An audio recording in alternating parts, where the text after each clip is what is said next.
اب ہمیں اس بیماری کے ساتھ ہی جینا ہے. جب تک اس بیماری کا ویکسین یا اس کی دوائی پراپر نہیں آتی، ہمیں اس کے ساتھ ہی رہنا ہے، اس کے ساتھ ہی زندگی جینا ہے. جس طرح سے دوسری بیماریوں کے ساتھ ہم نے اپنے لائف کو جیا ہے، جی ہاں میری بات کو دھیان سے لیجیے، اس بیماری سے حفاظت ہمیں خود ہی کرنی ہے، اپنی بھی، اپنے اہل و عیال کی بھی، اپنے سماج کی بھی. اگر ہم اس بات کا دھیان نہیں دیں گے تو یہ نقصان صرف ہمارا نہیں ہے، ہماری فیملی کا بھی ہے، ہماری اہل و عیال کا بھی ہے. جو گائیڈ لائن ہمیں شروعات سے ہی کرونا کے تعلق سے مل رہی تھی، وہ گائیڈ لائن ہمیں سمجھنا چاہیے کہ کس طریقے سے ہم اگر باہر جا رہے ہیں تو کیسا احتیاط سے رہیں، ہم اگر کہیں بیٹھ رہے ہیں تو کس احتیاط سے بیٹھے، کس آدمی سے مخاطب ہو رہے ہیں، کس سے مل رہے ہیں تو کتنی احتیاط ہمیں کرنی چاہیے.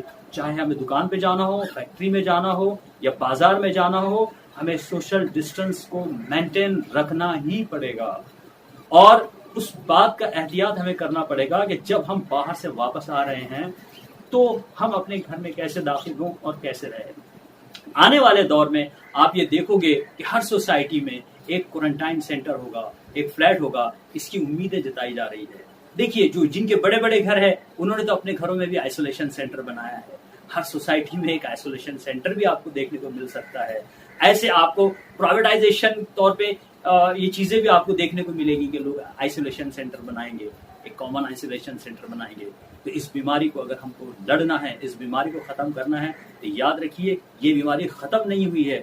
لاک ڈاؤن ضرور اوپن ہو رہا ہے لیکن یہ بیماری ختم نہیں ہوئی ہے. اس بیماری سے بچنا ہمیں خود ہی پڑے گا اور احتیاط بھی ہمیں کرنا پڑے گا. ہمارے اس ویڈیو کو اگر آپ نے پسند کیا تو لائک کیجئے اور ضرور اس کو شیئر کیجئے اور دوسروں تک بھی ہماری بات کو پہنچائیے. شکریہ.